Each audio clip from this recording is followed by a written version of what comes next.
ಒಂದಷ್ಟು ಜನ ಒಂದು ಮಿಸ್ಟೀರಿಯಸ್ ಆಗಿರುವಂತ ಬಿಲ್ಡಿಂಗ್ ನ ಒಳಗಡೆ ಸಿಕ್ಕಾಕೊಬಿಟ್ಟಿದ್ದಾರೆ. ಹೊರಗಡೆ ಬರೋಣ ಅಂತಂದ್ರೆ ಆಗ್ತಿಲ್ಲ. ಇಲ್ಲಿಂದ ಇವರು ಎಸ್ಕೇಪ್ ಆಗೋದಕ್ಕೆ ಏನೇನೆಲ್ಲ ಸಾಹಸನ ಮಾಡ್ತಾರೆ ಅಂತ ನೀವು ಯೋಚನೆ ಕೂಡ ಮಾಡಿರೋದಕ್ಕೆ ಸಾಧ್ಯ ಇಲ್ಲ.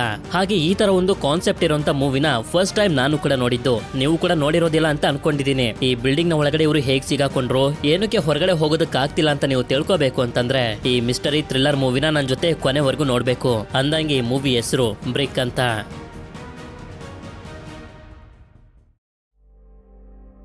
ಮೂವಿಯ ಮೊದಲ ಸೀನ್ ನಲ್ಲಿ ನಮ್ಗೆ ಟಿಮ್ ಅನ್ನೋ ವಿಡಿಯೋ ಗೇಮ್ ನ ಡೆವಲಪರ್ ನ ತೋರಿಸ್ತಾರೆ. ಇವನ ಕೆಲಸದಿಂದ ಟೆನ್ಷನ್ ಆಗ್ತಿರುತ್ತೆ. ಇದೇ ಸಮಯದಲ್ಲಿ ಇವನು ಪ್ರೀತಿ ಮಾಡುವಂತೆ ಇವನ ಹೆಂಡತಿ ಒಲಿವಿಯಾನ ನೆನ್ಸ್ಕೊತಾನೆ. ಒಲಿವಿಯಾ ಪ್ರೆಗ್ನೆಂಟ್ ಕೂಡ ಆಗಿದ್ಲು. ಆದ್ರೆ ಇದನ್ನ ನೆನ್ಸ್ಕೊತಿದ್ದಂಗೆ ಇವನಿಗೆ ಟೆನ್ಷನ್ ಜೊತೆ ಭಯನೂ ಕೂಡ ಜಾಸ್ತಿ ಆಗೋಗುತ್ತೆ. ಯಾಕೆಂತಂದ್ರೆ ಡೆಲಿವರಿ ಟೈಮ್ ನಲ್ಲಿ ಮಿಸ್ಕ್ಯಾರೇಜ್ ಆಗಿ ಇವರಿಬ್ರು ಇವರ ಮಗುನ ಕಳ್ಕೊಂಡಿರ್ತಾರೆ. ಅದೇ ಸಮಯಕ್ಕೆ ಹಿಂದೆಯಿಂದ ಒಲಿವಿಯಾ ಬಂದು ಹೊರಗಡೆ ಬಾ, ನಿನ್ಗೇನೋ ತೋರಿಸ್ಬೇಕು ಅಂತ ಹೇಳ್ತಾಳೆ. ಇವನು ಕೂಡ ಸರಿ ಅಂತ ಹೊರಗಡೆ ಬಂದಾಗ ನಮ್ಗೆ ಗೊತ್ತಾಗುತ್ತೆ ಇರೋಂತ ಈ ಹಳೆಯ ಬಿಲ್ಡಿಂಗ್ ಅನ್ನ ರಿಪೇರ್ ಮಾಡಿಸ್ತಿದ್ದಾರೆ ಅಂತ. ಇಲ್ಲೇ ಇವರಿಗೆ ಬಿಲ್ಡಿಂಗ್ ನ ಓನರ್ ಆಗಿರುವಂತ ಫ್ರೀಮೆನ್ ಸಿಕ್ಕಿ ಮಾತಾಡ್ತಿರ್ಬೇಕಾದ್ರೆ ನೋಡ್ತಾರೆ. ಇಲ್ಲೇ ಸ್ವಲ್ಪ ದೂರದಲ್ಲಿರುವಂತ ಹಾರ್ಬರ್ ಡಿಸ್ಟ್ರಿಕ್ಟ್ ಅನ್ನೋ ಒಂದು ಜಾಗದಲ್ಲಿ ಬೆಂಕಿ ಹತ್ಕೋಬಿಟ್ಟಿದೆ ಅಂತ. ನಂತರ ಫ್ರೀಮೆನ್ ಇವರಿಬ್ರಿಗೂ ಆದಷ್ಟು ಬೇಗ ಕೆಲಸ ಎಲ್ಲ ಮುಗಿದು ಬಿಲ್ಡಿಂಗ್ ರೆಡಿ ಆಗುತ್ತೆ ಅಂತ ಹೇಳ್ತಾರೆ. ಇವರಿಬ್ರು ಕೂಡ ಸರಿ ಅಂತ ಹೇಳಿ ಅಲ್ಲಿಂದ ಮುಂದೆ ಬಂದಾಗ ಒಲಿವಿಯಾ ಒಂದು ಮಿನಿ ವ್ಯಾನ್ ಅನ್ನ ತಗೊಂಡ್ ಬಂದು ಇವನಿಗೆ ಹೇಳೋದಕ್ಕೆ ಶುರು ಮಾಡ್ತಾಳೆ. ನಾನು ಕೆಲಸನ ಬಿಟ್ಟು ಬಂದಿದ್ದೀನಿ. ಆ ಘಟನೆ ನಡೆದಾಗಿಂದನೂ ನಮ್ ಜೀವನದಲ್ಲಿ ಏನು ಸರಿಲ್ಲ. ಆದ್ರಿಂದ ನಾವಿಬ್ರು ಮಿನಿ ವ್ಯಾನ್ ಅಲ್ಲಿ ಟ್ರಿಪ್ ಗೆ ಹೋಗೋಣ, ಪ್ಯಾರಿಸ್ ನೆಲ್ಲ ಸುತ್ತಾಡ್ತಾ ಒಂದಷ್ಟು ದಿನ ಆರಾಮಾಗಿ ಇರೋಣ ಅಂತ. ಟಿಮ್ ಮಾತ್ರ ಇದಕ್ಕೆ ಒಪ್ಕೊಳ್ಳೋದಿಲ್ಲ. ನನಗೆ ತುಂಬಾ ಕೆಲಸ ಇದೆ, ಇನ್ನೊಂದ್ಸಲ ಯಾವಾಗಾದ್ರೂ ಹೋಗೋಣ ಅಂತ ಕೆಲಸದಲ್ಲಿ ಬ್ಯುಸಿ ಆಗೋಗ್ತಾನೆ. ಆದ್ರೆ ಒಲಿವಿಯಾ ಮಾತ್ರ ಇವಳ ಕನ್ಸೆಲ್ಲ ನುಚ್ಚು ನೂರಾಗ್ತಿದ್ರು ನಗ್ನಾಗ್ತಾನೆ ಸರಿ ಅಂತ ಒಪ್ಕೋತಾಳೆ.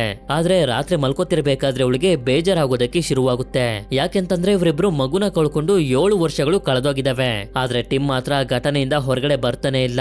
ಹೀಗೆ ಆದ್ರೆ ಮುಂದೆ ಜೀವನನ ಹೇಗ್ ಮಾಡೋದು ಅಂತ. ಅದೇ ಸಮಯಕ್ಕೆ ಹೊರಗಡೆ ನಮ್ಗೆ ತೋರಿಸ್ತಾರೆ ಇವರ ಬಿಲ್ಡಿಂಗ್ ಅನ್ನ ಏನೋ ಬಂದು ಆವರ್ಸ್ಕೊತಿರುತ್ತೆ. ಈ ರೀತಿ ಇವ್ರು ಇರುವಂತ ಬಿಲ್ಡಿಂಗ್ ನ ಸುತ್ತ ಏನೋ ಆವರ್ಸ್ಕೊತಿರೋದ್ರಿಂದ ಹೊರಗಡೆಯಿಂದ ಮನೆ ಒಳಗಡೆ ಬರ್ತಿರುವಂತ ಲೈಟ್ ಕೂಡ ಮಾಯ ಆಗೋದಕ್ಕೆ ಶುರುವಾಗುತ್ತೆ. ನಂತರ ಮಾರನೇ ದಿನ ಬೆಳಗ್ಗೆ ಟಿಮ್ಗೆ ಎಚ್ಚರ ಆದಾಗ ನೋಡಿದ್ರೆ ಒಲಿವಿಯಾ ಇವನನ್ನ ಬಿಟ್ಟು ಒಬ್ಳೆ ಹೋಗೋದಕ್ಕೆ ರೆಡಿ ಆಗ್ತಿರ್ತಾಳೆ. ಹಾಗೆ ಹೋಗೋದಕ್ಕಿಂತ ಮುಂಚೆ ಹೇಳ್ತಿರ್ತಾಳೆ ಮತ್ತೆ ನಾನು ಬರೋದಿಲ್ಲ ಅಂತ. ಅಂದ್ರೆ ಇವಳು ಇವನಿಂದ ದೂರ ಹೋಗ್ತಿದ್ದಾಳೆ ಅಂತ. ಆದ್ರೆ ಹೊರಗಡೆ ಹೋಗೋದಕ್ಕೆ ಯಾವಾಗ ಡೋರ್ ಅನ್ನು ಓಪನ್ ಮಾಡ್ತಾಳೋ ಇವರಿಬ್ರು ನೋಡ್ತಾರೆ ತುಂಬಾ ವಿಚಿತ್ರವಾಗಿರುವಂತ ಶೇಪ್ ಗಳಿರುವಂತ ಒಂದು ಗೋಡೆ ಬಂದ್ಬಿಟ್ಟಿದೆ. ಇದನ್ನ ನೋಡಿ ಇವರಿಬ್ರಿಗೂ ತುಂಬಾನೇ ಶಾಕ್ ಆಗೋಗುತ್ತೆ. ಇದೇನು, ಎಲ್ಲಿಂದ ಬಂತು, ಯಾರು ತಂದು ಹಾಕಿದ್ರು ಅಂತ.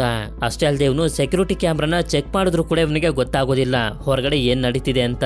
ನಂತರ ಇವರಿಗೆ ಗೊತ್ತಾಗುತ್ತೆ ಬರೀ ಬಾಗ್ಲ ಹತ್ರ ಅಲ್ಲ, ಇವರ ಮನೆಯ ಸುತ್ತ ಇರುವಂತ ಎಲ್ಲಾ ಕಿಟಕಿಗಳ ಮುಂದೆ ಈ ತರ ಗೋಡೆಗಳು ಬಂದ್ಬಿಟ್ಟಿದಾವೆ ಅಂತ. ಇದರಿಂದ ಇವರಿಗೆ ತುಂಬಾನೇ ಗಾಬರಿ ಆಗೋದಕ್ಕೆ ಶುರುವಾಗುತ್ತೆ. ಅದಕ್ಕೆ ಗೋಡೆನ ತಳ್ಳೋದಕ್ಕೆ ನೋಡ್ತಾರೆ. ಆದ್ರೆ ಏನು ಪ್ರಯೋಜನ ಆಗೋದಿಲ್ಲ. ಇದೇ ಸಮಯದಲ್ಲಿ ಇವರಿಗೆ ಗೊತ್ತಾಗುತ್ತೆ ಫೋನ್ ನಲ್ಲಿ ಸಿಗ್ನಲ್ ಬರ್ತಿಲ್ಲ, ಹಾಗೆ ವೈಫೈ ಕೂಡ ವರ್ಕ್ ಆಗ್ತಿಲ್ಲ ಅಂತ. ಹೀಗೆ ಟೀಮ್ ಸಿಗ್ನಲ್ ನ ಹುಡುಕ್ತಾ ಫೋನ್ ತಗೊಂಡು ಈ ಗೋಡೆ ಹತ್ರ ಬಂದಾಗ ತುಂಬಾ ವಿಚಿತ್ರವಾಗಿ ಆಡೋದಕ್ಕೆ ಶುರುವಾಗುತ್ತೆ. ಹಾಗೆ ಫ್ಲಾಶ್ ಲೈಟ್ ಅದಾಗದೆ ಆನ್ ಆಗೋಗುತ್ತೆ. ಇದರಿಂದ ಇವನಿಗೆ ಏನು ಕೂಡ ಅರ್ಥ ಆಗ್ತಿರೋದಿಲ್ಲ. ಅದಕ್ಕೆ ಇವರು ಡ್ರಿಲ್ಲಿಂಗ್ ಮಷೀನ್ ಇಂದ ಹೋಲ್ ಮಾಡೋದಕ್ಕೆ ನೋಡ್ತಾರೆ. ಈ ಮಿಷಿನ್ ಬೆಂಡ್ ಆಗೋಗುತ್ತೆ ಹೊರತು ಇದಕ್ ಮಾತ್ರ ಏನು ಆಗೋದಿಲ್ಲ.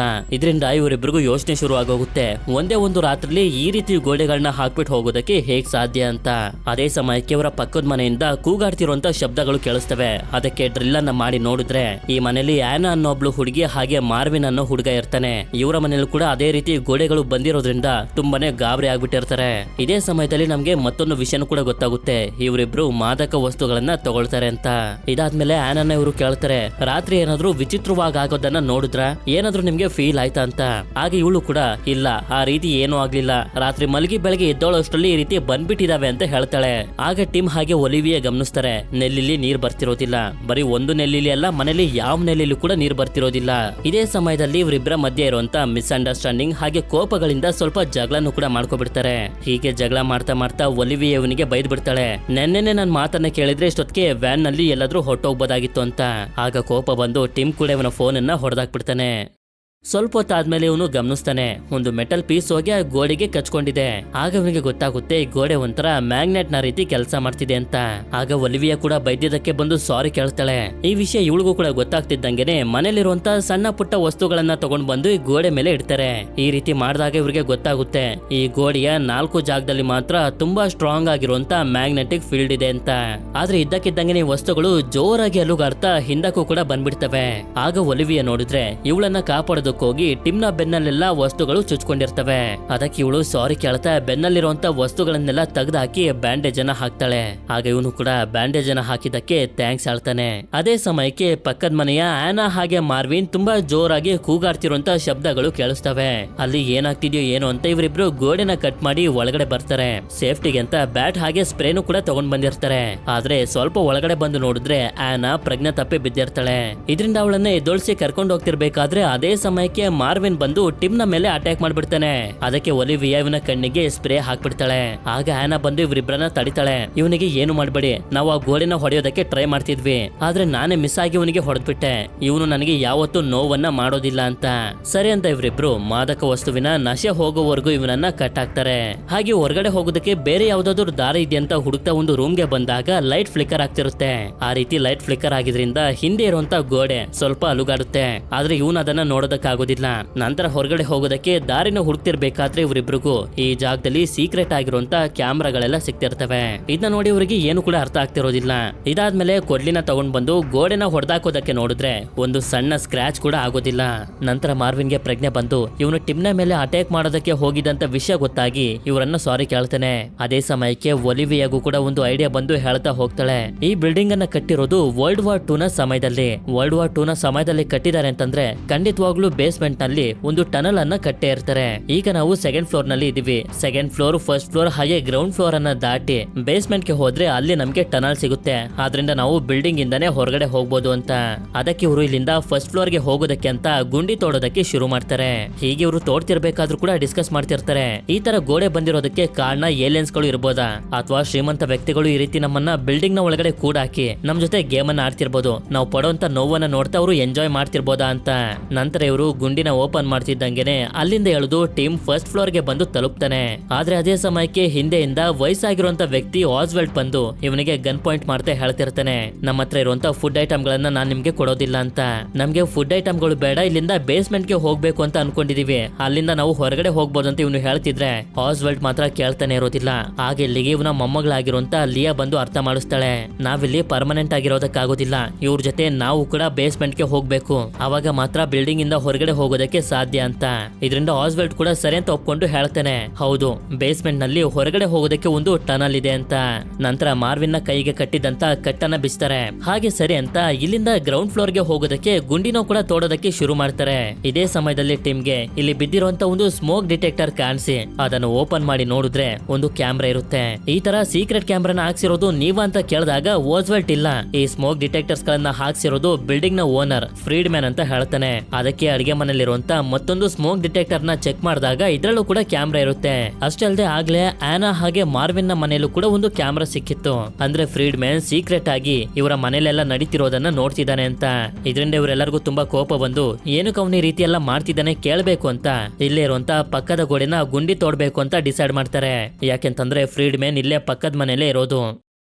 ಯಾವಾಗ ಇವರು ಗುಂಡಿನ ಓಪನ್ ಮಾಡಿ ಒಳಗಡೆ ಬಂದು ನೋಡ್ತಾರೋ ಈ ಮನೆ ತುಂಬಾನೇ ವಿಚಿತ್ರವಾಗಿರುತ್ತೆ.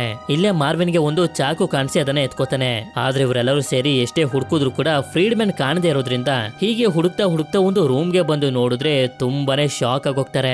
ಯಾಕೆಂತಂದ್ರೆ ಫ್ರೀಡ್ ಮ್ಯಾನ್ ಯಾರೋ ಕ್ರೂರವಾಗಿ ಸಾಯಿಸಿ ಅವನ ಎರಡೂ ಕೈಗಳನ್ನ ಕಟ್ ಮಾಡಿ ತಗೊಂಡ್ ಹೊರಟೋಗಿರ್ತಾರೆ. ಇದನ್ನ ನೋಡ್ತಿದ್ದಂಗೆನೆ ಒಲಿವಿಯಾಗಂತೂ ತುಂಬಾನೇ ಭಯ ಆಗೋಗುತ್ತೆ. ಅದೇ ಸಮಯಕ್ಕೆ ಟಿಮ್ ನೋಡ್ತಾನೆ, ಅವನ ಡೆಡ್ ಬಾಡಿ ಹತ್ರ ಅವನ ಫೋನ್ ಕೂಡ ಬಿದ್ದಿರುತ್ತೆ. ಅದನ್ನ ತಗೊಂಡ್ ನೋಡಿದ್ರೆ ಕ್ಯಾಮ್ರಾ ಆಪ್ ಓಪನ್ ಆಗಿರುತ್ತೆ. ಹಾಗೆ ಗೋಡೆಗಳ ತುಂಬಾ ಫೋಟೋಗಳನ್ನು ಕೂಡ ತೆಗೆದಿರ್ತಾನೆ. ಇದನ್ನೆಲ್ಲ ನೋಡಿ ಇವರಿಗೆ ಭಯ ಆಗಿ ಮತ್ತೆ ಬಂದು ಗುಂಡಿನ ತೋಡೋದಕ್ಕೆ ಶುರು ಮಾಡ್ತಾರೆ. ಯಾಕೆಂತಂದ್ರೆ ಫ್ರೀಡ್ ಮ್ಯಾನ್ ಸಾಯಿಸಿರುವಂತ ಕಿಲ್ಲರ್ ಇಲ್ಲೇ ಸುತ್ತಮುತ್ತ ಇರ್ಬೋದು, ಬಂದು ನಮ್ಮನ್ನು ಕೂಡ ಸಾಯಿಸ್ಬಿಡ್ಬೋದು ಅಂತ. ಇದೇ ಸಮಯದಲ್ಲಿ ಇವರಿಗೆ ನ್ಯೂಸ್ ಪೇಪರ್ ನಲ್ಲಿ ಹಾರ್ಬರ್ ಡಿಸ್ಟ್ರಿಕ್ಟ್ ನಲ್ಲಿ ಬೆಂಕಿ ಹತ್ಕೊಂಡಿರುವಂತ ನ್ಯೂಸ್ ಅನ್ನು ನೋಡಿ ಸ್ವಲ್ಪ ಡೌಟ್ ಶುರು ಆಗುತ್ತೆ. ಅಲ್ಲಿ ಬೆಂಕಿ ಹತ್ಕೊಂಡಿರೋದಕ್ಕೂ ಈ ರೀತಿಯಲ್ಲಿ ಗೋಡೆಗಳು ಬಂದಿರೋದಕ್ಕೂ ಏನಾದ್ರೂ ಕನೆಕ್ಷನ್ ಇರ್ಬೋದಾ ಅಂತ. ಆದ್ರೆ ಇವರು ಈ ರೀತಿ ಗುಂಡಿ ತೋಡ್ತಿರೋದ್ರಿಂದ ಇಡೀ ಸೀಲಿಂಗ್ ಗೆ ಕೆಳಗಡೆ ಬಿದ್ದೋಗುತ್ತೆ. ಅದ್ರ ಜೊತೆ ಇವರು ಕೂಡ ಕೆಳಗಡೆ ಬಿದ್ದಿರೋದ್ರಿಂದ ಸರಿಯಾಗಿ ಪ್ರಜ್ಞೆನೂ ಇರೋದಿಲ್ಲ. ಹೇಗೋ ಮಾಡಿ ಇವರನ್ನ ಇವರು ಸಂಭಾಳಿಸ್ಕೊಳ್ತಿರ್ಬೇಕಾದ್ರೆ ಇನ್ನು ಕೂಡ ಮೇಲಿರುವಂತ ಆಸ್ವೆಲ್ಟ್ ಇವನ ಮೊಮ್ಮಗಳು ಲಿಯಾಗೆ ಹೇಳ್ತಿರ್ತಾನೆ, ನಾನು ಇಲ್ಲಿಂದ ಬರೋದಿಲ್ಲ, ನೀನು ಹೋಗ ಅವ್ರ ಜೊತೆ ಪ್ರಾಣನ ಉಳಿಸ್ಕೊ ಅಂತ ಇವಳ ಸೇಫ್ಟಿಗೆ ಗನ್ ಅನ್ನು ಕೂಡ ಕೊಡ್ತಾನೆ. ಆದ್ರೆ ಇವಳು ಮಾತ್ರ ಒಪ್ಕೊಳ್ಳೋದಿಲ್ಲ, ನೀವು ಬರ್ದೆ ನಾನು ಒಂದ್ ಹೆಜ್ಜೆನು ಕೂಡ ಮುಂದೆ ಇಡೋದಿಲ್ಲ ಅಂತ ಹೇಳಿ ಇವನನ್ನು ಕೂಡ ಕರ್ಕೊಂಡು ಕೆಳಗಡೆ ಬರ್ತಾಳೆ. ಅದೇ ಸಮಯಕ್ಕೆ ನೋಡಿದ್ರೆ ಈ ಮನೆಯಲ್ಲಿ ಈ ಫ್ಲೋರ್ ನಲ್ಲಿ ಯೂರಿ ಅನ್ನೋ ಒಬ್ಬ ವ್ಯಕ್ತಿ ಇರ್ತಾನೆ. ಆಕ್ಚುಲಿ ಹೇಳ್ಬೇಕು ಅಂತಂದ್ರೆ ಈ ಮನೆಯಲ್ಲಿ ಆಂಟೋನ್ ಅನ್ನೋ ಮತ್ತೊಬ್ಬ ವ್ಯಕ್ತಿ ಇರ್ಬೇಕು. ಅವನಿಲ್ಲಿ ಅಂತ ಕೇಳಿದಾಗ ಇವನು ಕೂಡ ನಾನು ನಾನು ಆಂಟೋನ ಫ್ರೆಂಡ್ ಅಂತ ಹೇಳಿ ಒಂದು ಮುಖ್ಯವಾದಂತ ವಿಷಯನ ಹೇಳ್ತಾನೆ. ಹೊರಗಡೆ ವಿಷಕಾರಿ ಆಗಿರುವಂತ ಗ್ಯಾಸ್ ಹರಡ್ತಿದೆ, ಆದ್ರಿಂದ ಕಾಪಾಡೋದಕ್ಕೆ ಅಂತಾನೆ ಈ ತರ ಗೋಡೆಗಳು ಬಂದಿರೋದು ಅಂತ. ಆದ್ರೆ ಅದನ್ನೆಲ್ಲ ನಂಬಿಸೋದಕ್ಕೆ ಇವನ ಹತ್ರ ಯಾವುದೇ ತರದ ಸಾಕ್ಷಿ ಇರೋದಿಲ್ಲ. ನಂತರ ಆಂಟೋನ್ ಎಲ್ಲಿ ಅಂತ ಕೇಳಿದಾಗ ಇವರೆಲ್ಲರನ್ನು ಕರ್ಕೊಂಡ್ ಬಂದು ಸತ್ತು ಬಿದ್ದಿರುವಂತ ಆಂಟೋನ್ ತೋರಿಸ್ತಾ ಹೇಳ್ತಾನೆ. ಇವನು ಈ ತರ ಗೋಡೆಗಳು ಬಂದಿರೋದ್ರಿಂದ ತುಂಬಾ ಟೆನ್ಷನ್ ಮಾಡ್ಕೊಬಿಟ್ಟಿದ್ದ, ಇದರಿಂದ ಹಾರ್ಟ್ ಅಟ್ಯಾಕ್ ಬಂದು ಸತ್ತೋಗಿದ್ದಾನೆ ಅಂತ. ಆದ್ರೆ ಇಲ್ಲೇ ಲಿಯಾ ಗಮನಿಸ್ತಾಳೆ, ಆಂಟೋನ್ ಇಲ್ಲಿ ತುಂಬಾ ನೋಟ್ಸ್ ಗಳನ್ನೆಲ್ಲ ಮಾಡಿಟ್ಟಿರ್ತಾನೆ. ಇಲ್ಲಿ ಇವ್ರಿ ಮತ್ತೆ ಮತ್ತೆ ಎಲ್ಲರಿಗೂ ಹೇಳ್ತಿರ್ತಾನೆ, ನಾವು ಹೊರಗಡೆ ಹೋಗ್ಬಾರ್ದು, ಇಲ್ಲೇ ಇದ್ರೆ ಸೇಫ್ ಆಗಿರ್ತೀವಿ ಅಂತ. ಅದನ್ನ ಇವ್ರು ಯಾರು ನಮ್ದೆ, ನಾವು ಹೊರಗಡೆ ಹೋಗ್ಲೇಬೇಕು ಅಂತ ಡಿಸೈಡ್ ಮಾಡಿ ಬೇಸ್ಮೆಂಟ್ ಗೆ ಹೋಗೋದಕ್ಕೆ ಗುಂಡಿ ತೋಡೋದಕ್ಕೆ ಅಂತ ಹೋಗ್ತಾರೆ.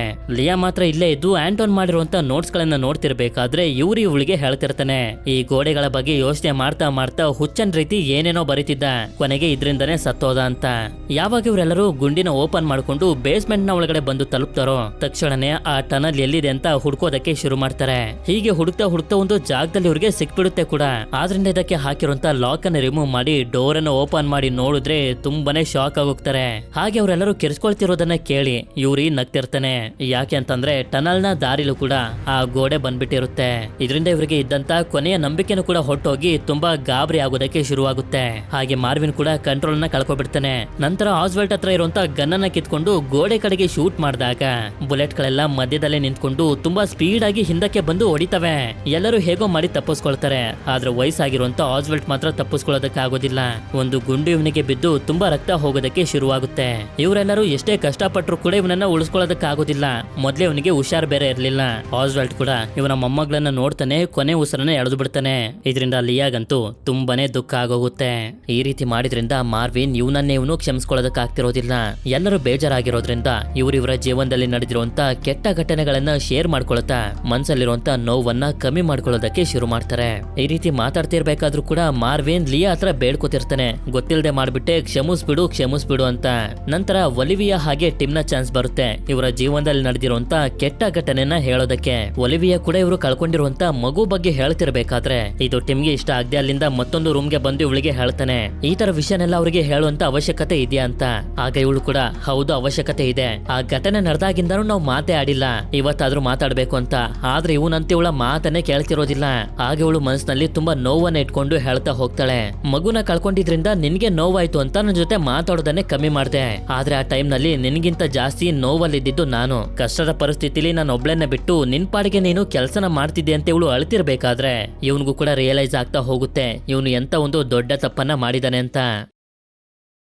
ನಂತರ ಸರಿ ಅಂತ ಹೇಳಿ ಇವರೆಲ್ಲರೂ ಡಿಸೈಡ್ ಮಾಡ್ತಾರೆ, ಹೀಗೆ ಕುಂತಿದ್ರೆ ಆಗೋದಿಲ್ಲ, ನಾವೇನಾದ್ರೂ ಮಾಡ್ಬೇಕು ಅಂತ ಫ್ರೀಡ್ ಮ್ಯಾನ್ ನ ಮನೆಗೆ ಸ್ವಲ್ಪ ಜನ ಹೋಗ್ತಿರ್ಬೇಕಾದ್ರೆ ಯೂರಿ ಈಗ್ಲೂ ಕೂಡ ಇವರನ್ನೆಲ್ಲರನ್ನು ತಡೆಯೋದಕ್ಕೆ ಪ್ರಯತ್ನ ಪಡ್ತಿರ್ತಾನೆ. ಇಲ್ಲೇನ್ ಕಮ್ಮಿ ಆಗಿದೆ, ಒಳಗಡೆನೆ ಇರೋಣ ಅಂತ. ಆದ್ರೆ ಯಾರು ಇವ್ನ ಮಾತನ್ನ ಕೇಳ್ತಿರೋದಿಲ್ಲ. ಇದಾದ್ಮೇಲೆ ಲಿಯಾ ಹಾಗೆ ಒಲಿವಿಯಾ ಇಬ್ರು ಸೇರಿ ಆಂಟೋನ್ ಬರ್ದಿಟ್ಟಿರುವಂತ ನೋಟ್ಸ್ ಗಳನ್ನ ನೋಡ್ತಿರ್ಬೇಕಾದ್ರೆ ಒಂದು ಪೇಪರ್ ನಲ್ಲಿ ಗಮನಿಸ್ತಾರೆ, ಅವನು ಸ್ಪೆಸಿಫಿಕ್ ಆಗಿ ಗೋಡೆಗಳಲ್ಲಿ 4 ಭಾಗನ ಮಾತ್ರ ಮಾರ್ಕ್ ಮಾಡಿ ಇಟ್ಟಿದ್ದಾನೆ ಅಂತ. ಅಂದ್ರೆ ಈ ಗೋಡೆಗಳ ಬಗ್ಗೆ ಅವನಿಗೇನೋ ಗೊತ್ತಾಗಿತ್ತು. ಈ ಕಡೆ ಟಿಮ್, ಮಾರ್ವಿನ್ ಹಾಗೆ ಆನಾ ಫ್ರೀಡ್ ಮ್ಯಾನ್ ನ ಮನೇಲಿ ಏನಾದ್ರೂ ಸಿಗುತ್ತಾ ಅಂತ ಹುಡುಕಾಡ್ತಿರ್ಬೇಕಾದ್ರೆ ಟಿಮ್ ನೋಡ್ತಾನೆ, ಇಲ್ಲೊಂದು ತುಂಬಾ ಡಿಫ್ರೆಂಟ್ ಆಗಿರುವಂತ ಒಂದು ಗೋಡೆ ಇದೆ, ಅಂದ್ರೆ ಇದ್ರ ಹಿಂದೆ ಒಂದು ರೂಮ್ ಇರಬಹುದು ಅಂತ ಇವನಿಗೆ ಡೌಟ್ ಶುರುವಾಗುತ್ತೆ. ಇದೇ ಸಮಯದಲ್ಲಿ ಮಾರ್ವಿನ್ ಗೆ ಒಂದು ಡಿವೈಸ್ ಸಿಗುತ್ತೆ. ಅದರಲ್ಲಿ ಒಂದು ಬಟನ್ ನ ಪ್ರೆಸ್ ಮಾಡ್ತಿದ್ದಂಗೆನೆ ಈ ಡಿಫ್ರೆಂಟ್ ಆಗಿರುವಂತ ಗೋಡೆಯಿಂದ ಸೌಂಡ್ ಬರುತ್ತೆ. ಅಂದ್ರೆ ಗೋಡೆನ ಓಪನ್ ಮಾಡೋದಕ್ಕೆ ಡಿವೈಸ್ ಕೀ. ಆದ್ರೆ ಇವರು ಸರಿಯಾಗಿರುವಂತ ಪಾಸ್ವರ್ಡ್ ನ ಹುಡುಕ್ಬೇಕು. ಅದೇ ಸಮಯಕ್ಕೆ ಇವರಿಬ್ರಿಗೂ ಆಂಟೋನ್ ಕೆಲಸ ಮಾಡ್ತಿದ್ದಂತ ಎಪ್ಸಿಲೋನ್ ನ್ಯಾನೋ ಡಿಫೆನ್ಸ್ ಅನ್ನೋ ಕಂಪನಿಯ ಕಾರ್ಡ್ ಸಿಗುತ್ತೆ. ಇದ್ರ ಬಗ್ಗೆ ಕೇಳಿದಾಗ ಯೂರಿನು ಕೂಡ ಹೇಳ್ತಾನೆ, ಅದೇ ಕಂಪನಿಲಿ ಅವನು ಪ್ರೋಗ್ರಾಮರ್ ಆಗಿದ್ದ, ಆದ್ರೆ ಅವನು ಅವನ ಕೆಲಸದ ಬಗ್ಗೆ ನನಗೆ ಏನು ಹೇಳ್ತಿರ್ಲಿಲ್ಲ ಅಂತ. ಅಷ್ಟೇ ಅಲ್ಲದೆ ಹೊಡೆದೋಗಿರುವಂತ ಆಂಟೋನ್ ಲ್ಯಾಪ್ಟಾಪ್ ಹಾಗೆ ಅವನ ಫೋನ್ ಕೂಡ ಸಿಗುತ್ತೆ. ಅವನ ಮೆಂಟಲ್ ಕಂಡೀಷನ್ ಸರಿ ಇರ್ಲಿಲ್ಲ, ಅವನೇ ಹೊಡೆದಾಕ್ಬಿಟ್ಟೆ ಅಂತ ಯೂರಿ ಹೇಳ್ತಾನೆ. ಅದೇ ಸಮಯಕ್ಕೆ ಕೋಡ್ ಅಂತ ಬರೆದಿರುವಂತ ಒಂದು ಪೇಪರ್ ಕೂಡ ಇವರಿಬ್ಬರಿಗೂ ಸಿಕ್ಬಿಡುತ್ತೆ. ಈ ಕಡೆ ಇವ್ರು 3 ಜನ ಪಾಸ್ವರ್ಡ್ ಅನ್ನ ಕಂಡುಹಿಡಿಯೋದಕ್ಕೆ ಡಿವೈಸ್ ನ ಮೇಲೆ ಪೌಡರ್ ನ ಹಾಕ್ತಾರೆ. ಹಾಗೆ ಅವರಿಗೆ 4 ನಂಬರ್ಗಳು ಸಿಗ್ತವೆ. ಅಂದ್ರೆ 4 ನಂಬರ್ಗಳಲ್ಲೇ ಪಾಸ್ವರ್ಡ್ ಇದೆ, ಆದ್ರೆ ಕರೆಕ್ಟ್ ಆಗಿರುವಂತ ಕಾಂಬಿನೇಷನ್ ನ ಕಂಡುಹಿಡಿಬೇಕು. ಆದ್ರಿಂದ ಆನಾ ಬಂದು ನಮ್ಗೇನೋ ಸಿಕ್ಕಿದೆ ಅಂತ ಒಲಿವಿಯಾ ಹಾಗೆ ಯೂರಿನ ಕರ್ಕೊಂಡು ಹೋಗ್ತಾಳೆ. ಆದ್ರೆ ಲಿಯಾ ಮಾತ್ರ ಇಲ್ಲೇ ಇರ್ತಾಳೆ. ನಂತರ ಟಿಮ್ ತುಂಬಾ ಪಾಸ್ವರ್ಡ್ ಗಳನ್ನ ಹಾಕಿ ಟ್ರೈ ಮಾಡ್ತಾನೆ, ಓಪನ್ ಆಗ್ತಿರೋದಿಲ್ಲ. ಹೀಗೆ ಟ್ರೈ ಮಾಡ್ತಾ ಒಂದು ಸಮಯದಲ್ಲಿ ಕರೆಕ್ಟ್ ಆಗಿರುವಂತ ಪಾಸ್ವರ್ಡ್ ಅನ್ನ ಹಾಕಿದ್ರಿಂದ ಡೋರ್ ಓಪನ್ ಆಗುತ್ತೆ. ಟಿಮ್ ಹಾಗೆ ಮಾರ್ವಿನ್ ಕೂಡ ಒಳಗಡೆ ಏನಿದೆಯೋ ಏನು ಅಂತ ಹೆದರ್ಕೊಂಡೆ ಒಳಗಡೆ ಬಂದು ನೋಡಿದ್ರೆ ತುಂಬಾನೇ ಶಾಕ್ ಆಗೋಗ್ತಾರೆ. ಯಾಕೆಂತಂದ್ರೆ ಈ ಜಾಗದಲ್ಲಿ ಕಂಪ್ಯೂಟರ್ ಇರುತ್ತೆ, ಹಾಗೆ ಎಲ್ಲರ ಮನೇಲಿ ಅಳವಡಿಸಿರುವಂತ ಕ್ಯಾಮ್ರಾಗಳ ಫುಟೇಜ್ ಬರ್ತಿರುತ್ತೆ. ಅಂದ್ರೆ ಇವರ ನಂಬಿಕೆ ನಿಜ ಆಯ್ತು, ಫ್ರೀಡ್ ಮ್ಯಾನ್ ಸೀಕ್ರೆಟ್ ಆಗಿ ಎಲ್ಲರ ಮನೆನ ವಾಚ್ ಮಾಡ್ತಿದ್ದ ಅಂತ. ಮಿಕ್ತವರು ಕೂಡ ಇಲ್ಲಿಗೆ ಬಂದು ತಲುಪ್ತಾರೆ. ಆದ್ರಿಂದ ಮೊದ್ಲು ಇವರು ನಿನ್ನೆ ರಾತ್ರಿ ಏನಾಯ್ತು ಅಂತ ತಿಳ್ಕೊಳ್ಳೋದಕ್ಕೆ ಮಧ್ಯರಾತ್ರಿಯ ಫುಟೇಜ್ ಅನ್ನ ಹಾಕ್ತಾರೆ. ನೋಡಿದ್ರೆ ಇದ್ದಕ್ಕಿದ್ದಂಗೆನೆ ಒಂದಷ್ಟು ಪೌಡರ್ಗಳು ಬಂದು ಅದಾದ್ಮೇಲೆ ಅವುಗಳೆಲ್ಲ ಸೇರಿ ಗೋಡೆಯಾಗಿ ಕನ್ವರ್ಟ್ ಆಗ್ತವೆ. ಈ ಕಡೆ ಲಿಯಾಗೆ ಯೂರಿ ಮೇಲೆ ಡೌಟ್ ಬಂದು ಆಂಟೋನ್ ನ ಬಾಡಿನ ಚೆಕ್ ಮಾಡಿ ನೋಡಿದ್ರೆ ಇವನನ್ನ ಕತ್ತಿಸ್ಕಿ ಸಾಯಿಸಿರುವಂತ ಗುರುತುಗಳು ಇರ್ತವೆ. ಅದೇ ಸಮಯಕ್ಕೆ ಯೂರಿನು ಕೂಡ ಇಲ್ಲಿಗೆ ಬರ್ತಾನೆ. ಈ ಕಡೆ ಇವ್ರ 3 ಜನರಿಗೂ ಆಂಟೋನ್ ಮನೆಯ ಫುಟೇಜ್ ಸಿಗುತ್ತೆ. ಅದ್ರಲ್ಲಿ ನೋಡಿದ್ರೆ ಆಂಟೋನ ಕಪ್ಪು ಗೋಡೆ ಹತ್ರ ಹೋಗ್ತಿದ್ದಂಗೆನೆ ಲೈಟ್ ಗಳು ಫ್ಲಾಶ್ ಆಗ್ತಿರ್ತವೆ. ಅದಾದ್ಮೇಲೆ ಸ್ವಲ್ಪ ಹೊತ್ತಿನ ನಂತರ ಕಿಟಕಿ ಹತ್ರ ಇದ್ದಂತ ಕಪ್ಪು ಗೋಡೆ ಹೋಗಿ ಹೊರಗಡೆಯ ಸೂರ್ಯನ ಬೆಳಕು ಮನೆ ಒಳಗಡೆ ಬರ್ತಿರುತ್ತೆ. ಅಂದ್ರೆ ಅವನಿಗೆ ಆ ಗೋಡೆನ ಓಪನ್ ಮಾಡುವಂತ ದಾರಿ ಸಿಕ್ಕಿತ್ತು ಅಂತ. ಅದೇ ಸಮಯಕ್ಕೆ ಮಾರ್ವಿನ್ ಲಿಯಾನ ಹುಡ್ಕೊಂಡು ಆಂಟೋನ್ ನ ಡೆಡ್ ಬಾಡಿ ಇರುವಂತ ರೂಮ್ ಗೆ ಬಂದು ನೋಡಿದ್ರೆ ಇಲ್ಲಿರುವಂತ ನೋಟ್ ಗಳನ್ನ ಯೂರಿ ಸುಟ್ಟಾಕ್ತಿರ್ತಾನೆ. ಆಗ ಇಲ್ಲಿ ಫುಟೇಜ್ ಇಂದ ಇವರಿಗೆ ಗೊತ್ತಾಗುತ್ತೆ ಆಂಟೋನ್ ಹಾರ್ಟ್ ಅಟ್ಯಾಕ್ ಇಂದ ಸತ್ತಿಲ್ಲ, ಅವನನ್ನ ಸಾಯಿಸಿರೋದೇ ಯೂರಿ ಅಂತ. ಈ ಕಡೆ ಮಾರ್ವಿನ್ ಕೂಡ ನೋಡ್ತಾನೆ ಲಿಯಾನ ಯೂರಿ ಸಾಯಿಸ್ಬಿಟ್ಟಿರ್ತಾನೆ. ಇದರಿಂದ ಇವರಿಬ್ಬರ ಮಧ್ಯ ಫೈಟ್ ಶುರು ಆಗೋಗುತ್ತೆ. ಅದೇ ಸಮಯಕ್ಕೆ ಟಿಮ್ ಹಾಗೆ ಮಿಕ್ತವರು ಕೂಡ ಬಂದು ಯೂರಿಗೆ ಹೊಡೆದು ಪ್ರಜ್ಞೆ ತಪ್ಪಿಸ್ತಾರೆ. ನಂತರ ಮಾರ್ವಿನ್ ಹಾಗೆ ಆನ ಜೊತೆಲಿರೋದನ್ನ ನೋಡಿ ಟಿಮ್ ಕೂಡ ಒಲಿವಿ ಹತ್ರ ಬಂದು ಇವಳಿಗೆ ಸಮಾಧಾನ ಮಾಡ್ತಿರ್ತಾನೆ. ಅದೇ ಸಮಯಕ್ಕೆ ಈ ರೂಮ್ ನಲ್ಲಿ ಇವರಿಗೆ ಕೋಡ್ ಅಂತ ಬರ್ದಿತ್ತಲ್ಲ ಅರ್ಧಂಬರ್ಧ ಸುಟ್ಟಿರುವಂತ ಸ್ಥಿತಿಲಿ ಈ ಪೇಪರ್ ಇವರಿಗೆ ಸಿಗುತ್ತೆ. ಇದನ್ನ ನೋಡಿ ಒಲಿವಿಯಾ ಆಗ್ಲೇ ಲಿಯಾ ಜೊತೆ ನೋಡಿದ್ಲಲ್ಲ ಆಂಟೋನ್ ಒಂದು ಪೇಪರ್ ನಲ್ಲಿ ಗೋಡೆ ಮೇಲೆ ಇರುವಂತ 4 ಜಾಗಗಳನ್ನ ಮಾರ್ಕ್ ಮಾಡಿದ್ದು. ಹಾಗೆ ಆ ಜಾಗದಲ್ಲಿ ತುಂಬಾ ಜಾಸ್ತಿ ಮ್ಯಾಗ್ನೆಟಿಕ್ ಫೀಲ್ಡ್ ಇರೋದ್ರಿಂದ ಇವರಿಗೆ ಡೌಟ್ ಶುರು ಆಗುತ್ತೆ. ಅಕಸ್ಮಾತ್ ಈ ಗೋಡೆಗಳನ್ನು ಓಪನ್ ಮಾಡೋದಕ್ಕೆ ಇವುಗಳ ಒಳಗಡೆನೆ ಕೋಡ್ಗಳು ಇದ್ರೆ ಅಂತ. ಅದೇ ಸಮಯಕ್ಕೆ ಒಲಿವಿಯಾಗೆ ಆಗ್ಲೇ ಸಿಕ್ತಲ್ಲ ಆಂಟೋನ್ ಕೆಲಸ ಮಾಡ್ತಿದ್ದಂತ ಎಪ್ಸಿಲಾನ್ ನ್ಯಾನೋ ಡಿಫೆನ್ಸ್ ಅನ್ನೋ ಕಂಪನಿಯ ಕಾರ್ಡ್. ಅದನ್ನ ಟಿಮ್ಗೆ ತೋರಿಸ್ತಾಳೆ. ಇದನ್ನ ನೋಡಿ ಇವನಿಗೆ ಎಲ್ಲಾನು ಕೂಡ ಅರ್ಥ ಆಗೋಗುತ್ತೆ. ಆಕ್ಚುಲಿ ಕಂಪನಿ ಇರೋದು ಬೇರೆ ಎಲ್ಲೂ ಅಲ್ಲ, ಹಾರ್ಬರ್ ಡಿಸ್ಟ್ರಿಕ್ಟ್ ನಲ್ಲೇ. ಅಂದ್ರೆ ಅಲ್ಲಿ ಹತ್ಕೊಂಡಿದ್ದಂತ ಬೆಂಕಿಗೂ ಇಲ್ಲಿ ನಡೀತಾ ಇರೋದಕ್ಕೆಲ್ಲ ಕನೆಕ್ಷನ್ ಇದೆ ಅಂತ ಕನ್ಫರ್ಮ್ ಆಗೋಗುತ್ತೆ. ಆದ್ರಿಂದ ಯೂರಿನ ಕಟ್ಟಾಕಿ ಇವನನ್ನ ಕೇಳ್ತಿರ್ತಾರೆ, ನಿಜ ಹೇಳು ಆಂಟೋನ ಗೋಡೆಗಳನ್ನ ಓಪನ್ ಮಾಡಿದ ತಾನೆ, ಅದನ್ನೇ ಹೇಗ್ ಮಾಡೋದು ಅಂತ. ಇವನಿಗೆ ಅದನ್ನ ಹೇಗೆ ಓಪನ್ ಮಾಡೋದು ಅಂತ ಗೊತ್ತಿದ್ರು ಕೂಡ ಹೇಳ್ತಿರೋದಿಲ್ಲ. ನಾವು ಹೊರಗಡೆ ಹೋಗ್ಬಾರ್ದು, ಹೊರಗಡೆ ವಿಷಕಾರಿ ಆಗಿರುವಂತ ಗಾಳಿ ಹರಡ್ತಿದೆ ಅಂತ ಹೇಳ್ತಿರ್ತಾನೆ. ಆದ್ರೆ ನಿಜವಾಗ್ಲೂ ಹೊರಗಡೆ ವಿಷಕಾರಿ ಗಾಳಿ ಹರಡ್ತಿದೆ ಅಂತ ಯಾವುದೇ ತರದ ಸಾಕ್ಷಿ ಇರೋದಿಲ್ಲ. ಇವನಿಗೆ ಇವನೇ ಅನ್ಕೋಬಿಟ್ಟಿರ್ತಾನೆ. ಅದೇ ಸಮಯಕ್ಕೆ ಆನಾ ನನಗೆ ಫುಟೇಜ್ಗಳು ಸಿಕ್ಕಿದೆ ಅಂತ ಒಲಿವಿಯಾ ಹಾಗೆ ಟಿಮ್ನ ಕರ್ಕೊಂಡ್ ಬರ್ತಾಳೆ. ನೋಡಿದ್ರೆ ಇದು ಆಂಟೋನ್ ನ ರೂಮಿನ ಫುಟೇಜ್. ಇದರಲ್ಲಿ ಅವನು ಪ್ರೋಗ್ರಾಮಿಂಗ್ ಅನ್ನ ಮಾಡ್ತಾ ಅವನ ಫೋನ್ಗೆ ಒಂದು ಸಾಫ್ಟ್ವೇರ್ ಅನ್ನ ಇನ್ಸ್ಟಾಲ್ ಮಾಡ್ಕೊಂಡು ಅದನ್ನ ತಗೊಂಡು ಗೋಡೆ ಹತ್ರ ಬರ್ತಿದ್ದಂಗೆನೆ ಲೈಟ್ ಗಳು ಫ್ಲಾಶ್ ಆಗ್ತವೆ. ಅದಕ್ಕೆ ಇವ್ರೆ ಅವನ ಫೋನ್ ನ ತಗೊಂಡು ಹೊಡೆದಾಕ್ಬಿಡ್ತಾನೆ. ಅಂದ್ರೆ ಇವರಿಗೆ ಗೊತ್ತಾಗುತ್ತೆ ಅವನ ಫೋನ್ ನಿಂದ ಗೋಡೆಗಳನ್ನ ಓಪನ್ ಮಾಡಬಹುದು ಅಂತ. ಇಲ್ಲಿ ಟಿಮ್ ಒಬ್ಬ ಗೇಮ್ ಡೆವಲಪರ್ ಹಾಗೆ ಪ್ರೋಗ್ರಾಮಿಂಗ್ ನ ಬಗ್ಗೆ ನಾಲೆಡ್ಜ್ ಇರೋದ್ರಿಂದ ಆಂಟೋನ್ ನ ಹೊಡೆದೋಗಿರುವಂತ ಫೋನ್ ನಲ್ಲಿರುವಂತ ಸಾಫ್ಟ್ವೇರ್ ಅನ್ನ ಇವರ ಫೋನ್ಗೆ ಟ್ರಾನ್ಸ್ಫರ್ ಮಾಡ್ಕೋತಾರೆ. ನಂತರ ಇವರು ಗೋಡೆ ಹತ್ರ ಬಂದು ಫೋನ್ ನಲ್ಲಿರುವಂತಹ ಸಾಫ್ಟ್ವೇರ್ ಇಂದ ಇದನ್ನ ಸ್ಕ್ಯಾನ್ ಮಾಡ್ತಿದ್ದಂಗೆನೆ 4 ಬಾಕ್ಸಸ್ ಗಳು ಕಾಣಿಸ್ತವೆ. ಅದರಲ್ಲಿ ಇವರು ಒಂದು ಬಟನ್ ಪ್ರೆಸ್ ಮಾಡ್ತಿದ್ದಂಗೆನೆ ಲೈಟ್ ಫ್ಲಾಶ್ ಆಗಿ ಗೋಡೆನು ಕೂಡ ನಿಧಾನವಾಗಿ ಸಣ್ಣ ಸಣ್ಣ ವಸ್ತುಗಳಾಗಿ ಕನ್ವರ್ಟ್ ಆಗುತ್ತೆ. ಇದನ್ನ ನೋಡಿ ಇವರೆಲ್ಲರೂ ಆಶ್ಚರ್ಯ ಪಡ್ತಿರ್ಬೇಕಾದ್ರೆ ಆಗ ಆನಾ ಇದೇ ಹೊರಗಡೆ ಹೋಗೋದಕ್ಕೆ ದಾರಿ ಇರ್ಬೋದು ಅಂತ ಇವಳ ಕೈಯನ್ನ ಅದ್ರ ಒಳಗಡೆ ಹಾಕ್ತಾಳೆ. ಮೊದ್ಲು ಏನು ಆಗೋದಿಲ್ಲ, ಆದ್ರೆ ನಂತರ ಇವಳನ್ನ ನಿಧಾನವಾಗಿ ಒಳಗಡೆ ಎಳ್ಕೊಳ್ಳೋದಕ್ಕೆ ಶುರು ಮಾಡುತ್ತೆ. ಹೊರಗಡೆ ಎಳೆಯೋದಕ್ಕೆ ಎಷ್ಟೇ ಪ್ರಯತ್ನ ಪಟ್ಟರು ಕೂಡ ಆಗ್ತಿರೋದಿಲ್ಲ.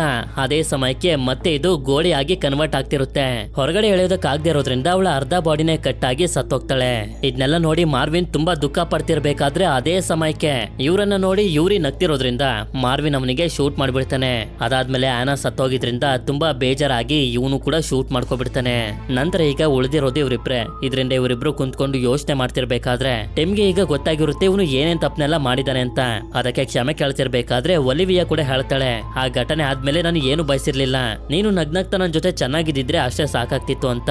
ಈಗ ಇವರ ಮಧ್ಯೆ ಇದ್ದಂತ ಎಲ್ಲಾ ಪ್ರಾಬ್ಲಮ್ಗಳು ಸಾಲ್ವ್ ಆಗಿರೋದ್ರಿಂದ ಇನ್ಮೇಲಿಂದ ಜೊತೆಲಿರ್ಬೇಕು ಅಂತ ಡಿಸೈಡ್ ಮಾಡ್ತಾರೆ. ನಂತರ ಇವರಿಬ್ರು ಮತ್ತೆ ಟ್ರೈ ಮಾಡಬೇಕು ಅಂತ ಬರ್ತಾರೆ. ಒಂದೊಂದೇ ಬಟನ್ ನ ಪ್ರೆಸ್ ಮಾಡ್ತಿದ್ದಂಗೆ ಇದರಲ್ಲಿ ಫ್ಲಾಶ್ ಲೈಟ್ ಗಳು ಬರ್ತಿರ್ತವೆ. ಹಾಗೆ ಇವರಿಗೆ ಆಂಟೋನ ಫುಟೇಜ್ ನೆನಪಾಗುತ್ತೆ. ಯಾಕೆಂತಂದ್ರೆ ಫುಟೇಜ್ ನಲ್ಲಿ ಇವ್ರಿಗೆ ಕಾಣಿಸ್ತಲ್ಲ ಲೈಟ್ ಎಷ್ಟು ಸಲ ಬ್ಲಿಂಕ್ ಆಯ್ತು ಅಂತ. ಆದ್ರಿಂದ ಇವರು ಬಂದು ಆ ಫುಟೇಜ್ ಅನ್ನ ಚೆಕ್ ಮಾಡಿದಾಗ ಎಷ್ಟು ಸಲ ಲೈಟ್ ಬ್ಲಿಂಕ್ ಆಯ್ತು ಅಂತ ಗೊತ್ತಾಗುತ್ತೆ. ಅಂದ್ರೆ ಈಗ ಅಷ್ಟು ಸಲನೇ ಇವರು ಫ್ಲಾಶ್ ಲೈಟ್ ಅನ್ನ ಬ್ಲಿಂಕ್ ಆಗೋ ರೀತಿ ಮಾಡಿದ್ರೆ ಆ ಗೋಡೆಗಳು ಓಪನ್ ಆಗ್ತವೆ ಅಂತ. ಅದೇ ಸಮಯಕ್ಕೆ ಈ ಕಡೆ ಇವರಿಗೆ ಎಚ್ಚರ ಆಗುತ್ತೆ, ಹೌದು ಇವನಿನ್ನ ಸತ್ತಿರ್ಲಿಲ್ಲ. ನಂತರ ಯಾವಾಗ ಇವರು ಆ ಗೋಡೆನ ಓಪನ್ ಮಾಡೋದಕ್ಕೆ ಬರ್ತಾರೋ ಅದೇ ಸಮಯಕ್ಕೆ ಹಿಂದೆಯಿಂದ ಯೂರಿ ಬಂದು ಅಟ್ಯಾಕ್ ಮಾಡ್ಬಿಡ್ತಾನೆ. ಆಗ ಒಲಿವಿಯಾ ಅವನಿಂದ ತಪ್ಪಿಸ್ಕೊಂಡು ಹೇಗೋ ಮಾಡಿ ಬೇಸ್ಮೆಂಟ್ ಗೆ ಬಂದು ತಲುಪ್ತಾಳೆ. ಅದ್ನೇ ಇವನು ನೋಡ್ತಿರ್ಬೇಕಾದ್ರೆ ಟಿಮ್ ಇವನಿಗೆ ಹೊಡೆದು ನಂತರ ಇವರಿಬ್ರು ಆ ಟನಲ್ ಇರುವಂತ ಜಾಗದ ಕಡೆಗೆ ಹೋಗ್ತಿರ್ತಾರೆ. ಯಾವಾಗ ಇವರು ಬಂದು ತಲುಪ್ತಾರೋ ಇಲ್ಲಿರುವಂತ ಡೋರ್ ಅನ್ನ ಹಾಕಿ ಒಲಿವಿಯಾ ಸಾಫ್ಟ್ವೇರ್ ನ ಯೂಸ್ ಮಾಡ್ಕೊಂಡು ಗೋಡೆನ ಓಪನ್ ಮಾಡೋದಕ್ಕೆ ಶುರು ಮಾಡ್ತಾಳೆ. ಅಷ್ಟೊತ್ತಿಗೆ ಯೂರಿನು ಕೂಡ ಫೈಟ್ ಮಾಡ್ತಾ ಮಾಡ್ತಾ ಹೇಗೋ ಮಾಡಿ ಒಳಗಡೆ ಬಂದು ಟಿಮ್ ನ ಇನ್ನೇನು ಸಾಯಿಸೋದ್ರಲ್ಲಿ ಇರ್ತಾನೆ. ಆದ್ರಿಂದ ಟಿಮ್ ಕೂಡ ಒಲಿವಿಯಾಗಿ ಇಲ್ಲಿಂದ ಓಡೋಗಂತ ಹೇಳ್ತಿರ್ತಾನೆ. ನಂತರ ಇನ್ನೇನು ಇವನು ಟಿಮ್ ನ ಸಾಯಿಸ್ಬೇಕು ಅಂತ ಅನ್ಕೊಳ್ಳೋಷ್ಟ್ರಲ್ಲಿ ಹಿಂದೆಯಿಂದ ಒಲಿವಿಯಾ ಬಂದು ಇವನಿಗೆ ಹೊಡೆದು ಸಾಯಿಸ್ಬಿಡ್ತಾಳೆ. ಇಷ್ಟೊತ್ತಿಗೆ ಗೋಡೆನೂ ಕೂಡ ಓಪನ್ ಆಗ್ಬಿಟ್ಟಿರುತ್ತೆ. ಆದ್ರಿಂದ ಟನಲ್ ನಲ್ಲಿ ನಡೀತಾ ಮುಂದೆ ಬಂದಾಗ ಒಂದು ಜಾಗದಲ್ಲಿ ಇವರಿಗೆ ಹೊರಗಡೆಯಿಂದ ಬರ್ತಿರುವಂತ ಬೆಳಕು ಕಾಣಿಸುತ್ತೆ. ಆದ್ರಿಂದ ಇವರು ತುಂಬಾ ಖುಷಿ ಪಡ್ತಾ ಹೊರಗಡೆ ಬಂದು ನೋಡಿದ್ರೆ ಒಂದು ದೊಡ್ಡ ಶಾಕೆ ಕಾದಿರುತ್ತೆ. ಯಾಕೆಂತಂದ್ರೆ ಬರೀ ಇವರ ಬಿಲ್ಡಿಂಗ್ ಮಾತ್ರ ಅಲ್ಲ, ಈ ಸಿಟಿಲಿರುವಂತ ಪ್ರತಿ ಒಂದು ಬಿಲ್ಡಿಂಗು ಕೂಡ ಈ ಕಪ್ಪು ಬಣ್ಣದ ಇಟ್ಕೆಯಿಂದ ಮಾಡಿರುವಂತ ಗೋಡೆಗಳು ಆವರಿಸ್ಕೊಬಿಟ್ಟಿರ್ತವೆ. ಇದನ್ನ ನೋಡಿ ಇವ್ರಿಗೆ ಏನ್ ಮಾಡ್ಬೇಕು ಅಂತಾನೆ ಅರ್ಥ ಆಗೋದಿಲ್ಲ, ತುಂಬಾನೇ ಕನ್ಫ್ಯೂಸ್ ಆಗ್ಬಿಟ್ಟಿರ್ತಾರೆ. ಅಂದಂಗೆ ಇವ್ರಿಗೆ ಹೇಳ್ತಿದ್ನಲ್ಲ, ಹೊರಗಡೆ ತುಂಬಾ ವಿಷಕಾರಿಯಾಗಿರುವಂತ ಗಾಳಿ ಹರಡ್ತಿದೆ ಅಂತ, ಆ ರೀತಿ ಇಲ್ಲಿ ಏನು ಆಗ್ತಿರೋದಿಲ್ಲ, ಅಂದ್ರೆ ಅವನೊಬ್ಬ ಹುಚ್ಚ ಅಂತ. ಹೀಗೆ ಇವರು ಕನ್ಫ್ಯೂಸ್ ಆಗಿ ಸುತ್ತಮುತ್ತ ನೋಡ್ತಿರ್ಬೇಕಾದ್ರೆ ಅದೇ ಸಮಯಕ್ಕೆ ಇವರ ಮಿನಿ ವ್ಯಾನ್ ಕಾಣಿಸುತ್ತೆ. ಅದಕ್ಕೆ ಒಳಗಡೆ ಬಂದು ಇವರಿಬ್ರು ಡಿಸೈಡ್ ಮಾಡ್ತಾರೆ, ಈಗ ನಾವು ಮನಸ್ಸಿಗೆ ಎಲ್ಲಿಗೆ ಇಷ್ಟ ಆಗುತ್ತೋ ಅಲ್ಲಿಗೆ ಹೋಗಿ ತುಂಬಾ ಟೈಮ್ ಅನ್ನ ಸ್ಪೆಂಡ್ ಮಾಡ್ಬೇಕು ಅಂತ. ಹೀಗೆ ಇವರು ಹೋಗ್ತಿರ್ಬೇಕಾದ್ರೆ ಇವರ ವ್ಯಾನ್ ನಲ್ಲಿರುವಂತ ರೇಡಿಯೋದಲ್ಲಿ ಹೇಳ್ತಿರ್ತಾರೆ, ಹಾರ್ಬರ್ ಡಿಸ್ಟ್ರಿಕ್ಟ್ ನಲ್ಲಿರುವಂತ ಎಪ್ಸಿಲಾನ್ ಕಂಪನಿಗೆ ಬೆಂಕಿ ಹತ್ಕೊಂಡಿದ್ರಿಂದ ಮಿಸ್ ಆಗಿ ಒಂದು ಸೆಕ್ಯೂರಿಟಿ ಸಿಸ್ಟಮ್ ಆನ್ ಆಗಿ ಈ ತರ ಕಪ್ಪು ಬಣ್ಣದ ಇಟ್ಕೆಗಳ ಗೋಡೆ ಕ್ರಿಯೇಟ್ ಆಗಿರೋದು. ಹಾಗೆ ಇದರಿಂದ ಸರ್ವೈವ್ ಆಗಿರುವಂತ ಜನರು ಸೇಫ್ ಆಗಿರುವಂತ ಜಾಗಕ್ಕೆ ಹೋಗ್ತಿದ್ದಾರೆ ಅಂತಾನು ಕೂಡ ಹೇಳ್ತಿರ್ತಾರೆ. ಇಲ್ಲಿಗೆ ಈ ಮೂವಿನೂ ಕೂಡ ಎಂಡ್ ಆಗುತ್ತೆ. ಈ ಮೂವಿ ನಿಮ್ಮೆಲ್ಲರಿಗೂ ಇಷ್ಟ ಆಗಿರುತ್ತೆ ಅಂತ ಅನ್ಕೊಂಡಿದ್ದೀನಿ. ಇಷ್ಟ ಆಗಿತ್ತು ಅಂತಂದ್ರೆ ನನಗೆ ಕಮೆಂಟ್ ಮಾಡಿ ತಿಳಿಸಿ, ಈ ಮೂವಿಲಿ ಒಲಿವಿಯಾ ಗಂಡನ ಹೆಸರೇನು ಅಂತ.